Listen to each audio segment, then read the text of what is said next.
Be, sunburn talaga ganun.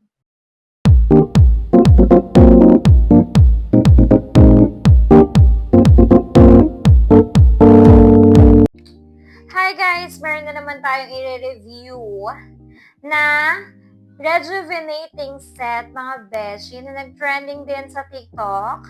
Ito, actually, matagal na siyang item alam ko. Tapos nag-trend lang siya dahil nag-trend yung product nila na sunscreen. Ito yung Hickory Skin Essentials. Ito yan siya. Ito yung box niya, guys. Hickory Skin Essentials Ultra White Premium Rejuvenating Set. Grabe guys, na ano din ako dito, na-curious din ako dito kasi parang 150 lang to, parang nag-130 na yung patulun sa iba. 180, 150 to 180 siya nag-range sa TikTok, sa Shopee, ayan. So, ito, ginamit ko siya mga for the past few days. So, ayan, sabihin ko sa inyo kung ano yung mga na-experience ko using this rejuvenating set. So, ito yan. Yung box niya, super ganda ng box niya, guys. Halatang ginastusan naman siya, hindi siya tinipid. Nakalagay din dito yung things you should remember, yung kailangan mag-patch test ka. And then, ano pa, yung hindi mo siya ilalagay doon sa mainit na ano ba tawag dito, na area. Okay. And then, not for pregnant, breastfeeding, and lactating moms yan. Suitable for ages 16 years old and above. Okay, in direction for use, nandito din siya. Katulad ng mga rejuvenating set na nire-review natin. Ganun din ang gagamitin natin. Okay, yung rejuvenating soap, nasa CR siya actually. Para siyang Kojic soap din siya. Color orange. Ayun, yun yung una mong gagamitin. And then, pag natuyo mo na siya, susunod is yung toner. Ito yung toner, guys. Ayan siya. Ayan, super ganda ng lagay nito, mga beshi. Bet na bet ko yung mga lagay nito actually kasi I love pink. Okay, next naman is day cream. Day cream, gagamitin mo siya 15 to 20 minutes before going out. So, pwede mo siyang reapply as needed if staying longer outdoors. Okay, ito yung sa morning, guys, ha. Pero pag gabi naman, gagamit ko rejuvenating soap. And then, magtutoner ka ulit gamit ang bulak. Ayan siya. And then, ultra white night cream. Okay, for external use, yun na naman na usually rejuvenating. Hindi mo naman siya iinumin, di ba? So, meron siya mga ingredients dito, guys. Kada product, nandito nakalagay din sa kanyang box. So, napaka-informative. And then, may Facebook page. And then, yung manufacturer nandito din, mga Beshiwap. Okay. Yung lagayan niya, guys, yung rejuvenating soap nila, parang amoy Kojic soap din siya. Color orange din. Teka, Kojic soap ba yun? Baka mamaya Kojic soap siya. Oh, wala naman nakalagay, pero nakalagay rejuvenating soap. Yung ultra white rejuvenating soap niya is lightening soap. Ayan. Diminishing dark spot, acne marks, and blemishes. Yung ultra white rejuvenating toner. Ito, uncovers fresh new layer of skin and helps prevent pimples, hydrates, and clarifies while minimizing pores to achieve clearer and younger looking skin. So, usually, ito yung talagang parang minsan may konting hapde kapag gumagamit ka na rejuvenating kasi nga, ayun nga, nagagawa siya ng bagong layer ng skin. And then, yung Ultra White Day Cream. Ito naman siya, yung may SPF 50 PA++. Ayan, antioxidant gel cream, lightweight and fast-absorbing UVA, UVB sunscreen for all types of skin.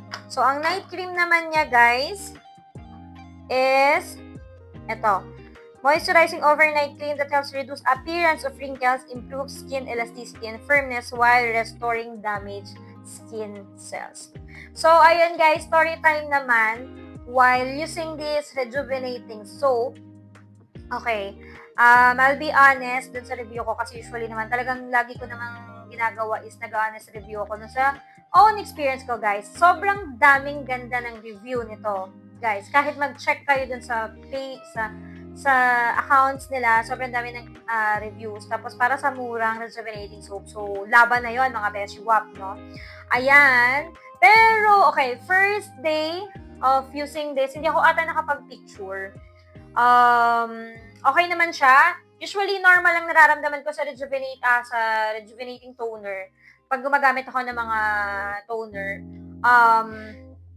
ginamit ko siya, may konting hapde pag nilagay mo siya. Konting-konti lang na, alam ko which is normal for me kasi nga, pag naglalagay ko ng toner is, ganun talaga yung feeling, konti lang. Tapos, pag naglalagay ko ng night cream. So, second day na ginamit ko ito, pagkalagay ko ng rejuvenating toner, medyo may naramdaman akong na mas mahapde.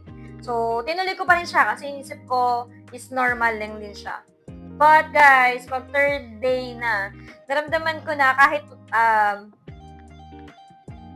nalobat ako. Third day ko, naramdaman ko na may mga parang mainit na sa face ko. Naramdaman ko yun actually sa Sugar Dolls Rejuvenating Set. Okay? Naramdaman ko na medyo mainit. So, inisip ko, medyo normal lang din kasi nga baka mamaya yun lang yung effect talaga ng rejuvenating set na yun kasi hindi naman talaga iba-iba ang effect ng mga set na yun. Okay, and then third day, ito na yung mga beshi. Nakita mo yung face ko? Okay. Third day, alam ko, nung gabi, tinry ko pa rin siya ulit, pero konting-konti lang. So guys, this is my third day using this rejuvenating Hikari, ayan. Third day, ayan, naramdaman ko na siya second day, medyo mahapdi siya, pero normal naman kasi yun pag naglalagay ako ng toner pag sa mga rejuvenating. Pero napansin ko dito, parang dito yung sobrang namumula siya, parang yung na-experience ko na sa Sugar Dolls. So ayan, binalaman ko siya ngayon kasi medyo mahapdi na siya and then parang mainit. Kaya ayun, tignan natin kung kaya ko siyang lagyan ulit mamaya or papahinga ko muna. Then, tingnan natin sa mga susunod. Pero, yan, nagkikintab na siya and then nagbabalat. So, tingnan natin sa mga susunod na araw. Bye! Tapos, yung may mga namumula dito sa part ko is hindi ko na siya nilagyan. Nilagyan ko siya ng konti dito. Yung night cream. Pero, ang hapdi na rin. Hindi ko na lang siya tinanggal. So, kahit naka-aircon, kinabukasan, pang 4th day ko, ayan na siya. Hi guys! Ayan, tinry ko kanina, hindi ako nag-toner. Tapos, naglagay ako naggilamos lang ako ng soap. Tapos nilagyan ko ng sa mga gilid lang nung day cream. Pero hindi ko kinaya kasi sobrang hapdi niya sa mukha. Tapos ayun, ngayon ko lang siya napansin. Ayan, para na siyang nagsusugat. Magsusugat siya. Hindi siya, para sa akin, sa experience ko sa mga rejuve na nire-review ko. Yun, nagbabalat lang yung iba. Pero yan siya talaga, para siya nagsusugat. Parang sinasaktan niya ang aking mukha. So, ayun, papahinga ko muna siya. Hindi ko muna lalagyan hanggat mawala yung hapdi niya.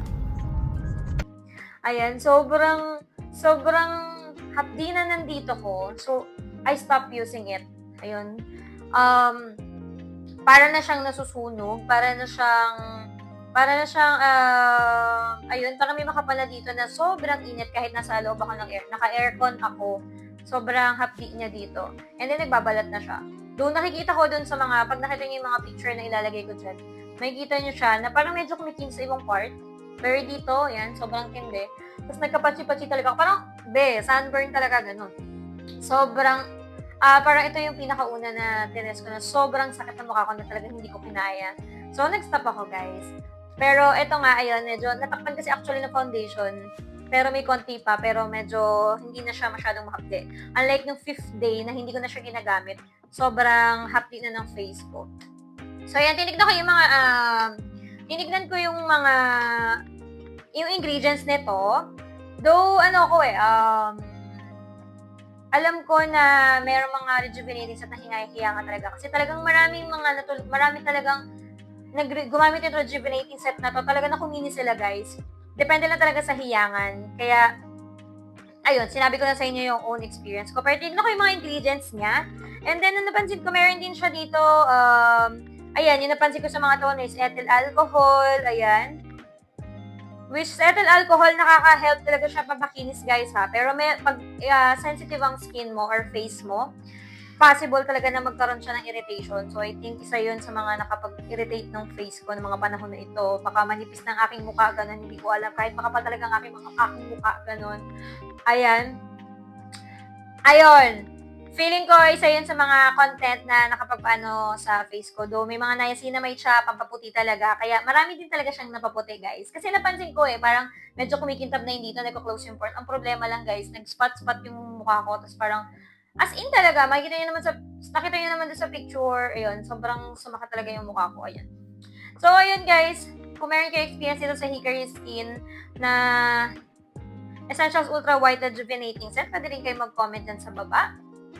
And then, yung mga may good feedback na yun, pwede rin yung i-comment yan sa baba.